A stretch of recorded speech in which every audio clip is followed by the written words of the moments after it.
നമസ്കാരം. ഏത് സമയത്തും അമേരിക്കയും സൗദിയും ഒക്കെ ഉറ്റ ചങ്ങാതിമാരാണ്, ബായിമാരാണ്. അമേരിക്ക എന്ത് ചോദിച്ചാലും സൗദി അറേബ്യ കൊടുക്കും, സൗദി അറേബ്യ എന്ത് ചോദിച്ചാലും അമേരിക്കയും കൊടുക്കും. അമേരിക്കയെ സംബന്ധിച്ചിടത്തോളം പണം മതി, സൗദിയെ സംബന്ധിച്ചിടത്തോളം അവരുടെ പക്കൽ പണമുണ്ട്, ഇല്ലാത്ത മറ്റു സാധനങ്ങൾ അമേരിക്കയുടെ കയ്യിൽ നിന്ന് കിട്ടും.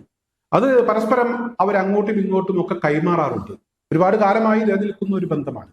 എന്നാൽ ആ ബന്ധത്തിൽ ഇപ്പോൾ ഒരു ഉലച്ചിൽ സംഭവിച്ചിരിക്കുന്നു എന്ന വാർത്തയാണ് പുറത്തു വരുന്നത്. അതായത് ഇവിടെ അമേരിക്കയുമായി ചില കാര്യങ്ങളിലൊക്കെ സൗദി അറേബ്യ ഗുഡ് ബൈ പറയാൻ ഒരുങ്ങുന്നു എന്നതാണ് വാർത്ത. അമേരിക്കയെ സംബന്ധിച്ചിടത്തോളം സൗദിക്ക് F-35 യുദ്ധവിമാനങ്ങൾ കൊടുക്കണമെന്നുള്ള ഒരു ആഗ്രഹം അമേരിക്കക്കുണ്ട്. എന്നാൽ സൗദി പറയുന്നത് F-35 യുദ്ധവിമാനം വേണ്ട എന്നാണ്.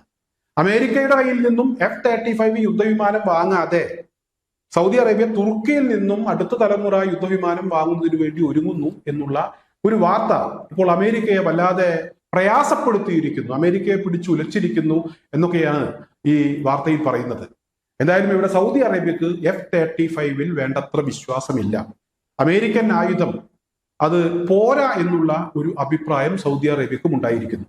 അതിനേക്കാൾ നല്ലത് തുർക്കിയിൽ നിന്നും വിമാനം വാങ്ങുന്നതാണ് എന്നതാണ് ഇപ്പോൾ സൗദിയുടെ അഭിപ്രായം. അതിനൊരു കാരണം യുക്രൈൻ റഷ്യ യുദ്ധം തന്നെയാണ്.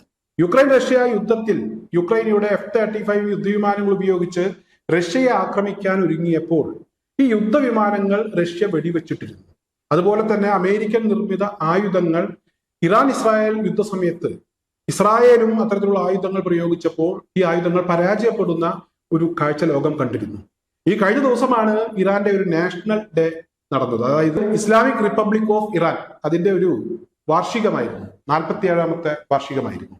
ഈ സമയത്ത് പരാജയപ്പെട്ട അമേരിക്കൻ ആയുധങ്ങൾ, ഡ്രോണുകൾ, അത് ഇറാൻ വെടിവെച്ചിട്ട് അതിന്റെ പാർട്സുകൾ വെടിവെച്ച് ആകെ നശിച്ച ആ പാർട്സുകൾ ഈ നാഷണൽ ഡേക്ക് ഇറാൻ പ്രദർശിപ്പിച്ചിരുന്നു.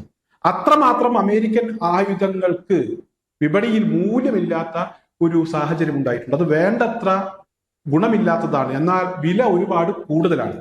ഇത് പലപ്പോഴും ഇത്തരത്തിലുള്ള വാർത്തകളൊക്കെ പുറത്തു വന്നിട്ടുണ്ട്.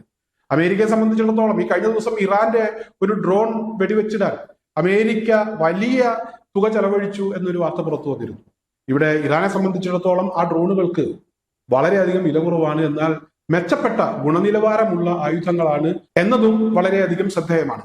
എന്തായാലും പ്രത്യേക സാഹചര്യത്തിൽ സൗദി അറേബ്യ അമേരിക്കയോട് ഗുഡ് ബൈ പറയാൻ ഒരുങ്ങുന്നു എന്നുള്ള ഒരു വാർത്ത പുറത്തു വന്നിരിക്കുന്നു. ഇത് അമേരിക്കയെ കാര്യമായ രീതിയിൽ തന്നെ ബാധിച്ചിട്ടുണ്ട് എന്നാണ് പുറത്തുവരുന്ന വിവരങ്ങൾ.